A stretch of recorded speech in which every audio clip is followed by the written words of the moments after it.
Thinking of stocking perch in your pond or just want to know a little bit more about their behavior? Here's a case study on what you can expect. We stocked 400 5 to 7 inch perch in the fall of 2022 in our roughly 1 acre and 22 foot deep pond that we had just built in 2022. That's a lot of 22s. The goal in our pond is for the yellow perch to be the forage fish for our primary predators, walleye and smallmouth bass. I'm also hopeful to grow some of them to be 12 inches and larger for angling fun and for eating. The next spring of 2023, I noticed we had some spawning activity already, which was awesome. They lay their egg ribbons in brush piles in 3 to 6 feet of water. Water temperature and the photo period drive the timing of the spawn. In eastern Iowa, where we are, this occurs typically in mid-April when water temps reach 50 to 54 degrees. By July and August of 2023, I saw evidence of perch fry that had grown to roughly 3 inches from the spring hatch, which was really promising to see some of the fry make it to that size. Yellow perch are willing biters of fishing lures in all seasons, and I've been visually sampling them to check their growth rates. The majority of perch caught in the 2023 fishing season were in the 7 to 8 inch range, with a couple of them closer to 9 inches. In the spring of 2024, our second spring in our pond's existence, I witnessed more yellow perch spawning activity. April 15th, tax day to be exact, is when I saw the first egg ribbons. As I fished around during the 2024 summer season, I noticed a greater variety in sizes of perch caught. The smallest I caught was about 5 inches, while the largest was 11 inches plus. This tells me that some of the spawn from the 2023 had survived the second year and reached the 5-inch range, and some of our initial stockers have grown significantly. I am pellet feeding during the summer months, and while I don't see a lot of perch feeding activity on the surface, I do see some that come to the surface to feed. As of the making of this video in the fall of 2024, exactly 2 years after our initial stocking, I see evidence of 3-year classes in our 1 acre pond, and that's exciting to see in light of our pond goals. Our smallmouth bass and walleye are also growing, and I'll be working on a dedicated video to feature them as well, similar to this video for those of you who are interested in smallmouth bass and walleye in their pond environments. Do me a favor and like this video if it's helpful, and subscribe to our channel for more content like this. I'm a details guy and love the research and trying to figure out how things work. The pond ecosystem is fascinating to me, and I want to understand how things are working, or aren't working, so we can adjust in the future.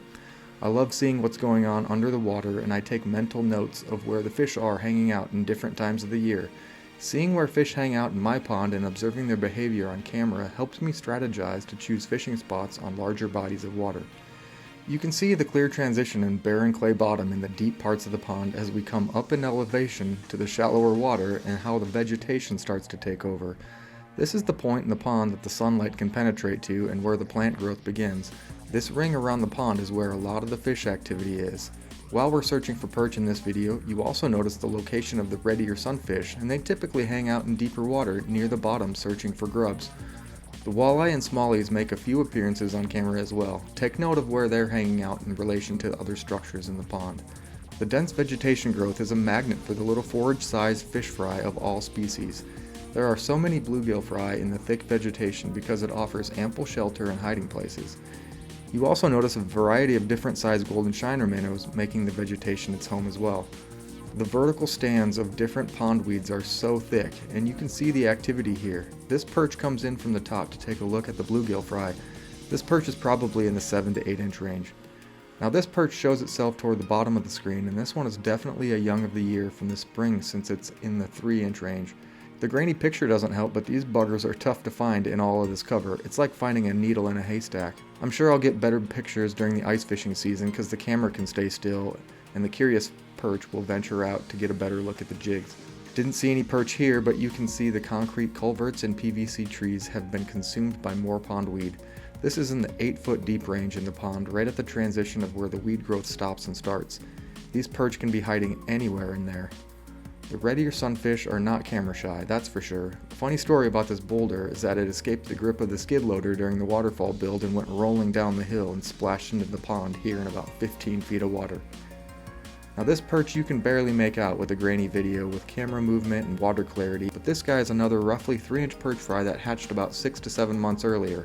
There aren't any visible perch in this shot, but the golden shiners and bluegills are just teeming in this area of the upside down tree stump and all of the various weeds and algae. The perch that I sampled here in November all seemed to be isolated and not schooled up, and that was interesting to me. These 3 Lone Rangers all appear to be large enough to either be the original stockers from 2022 or possibly our first hatch that would make them about 1.5 years old. I'm not sure.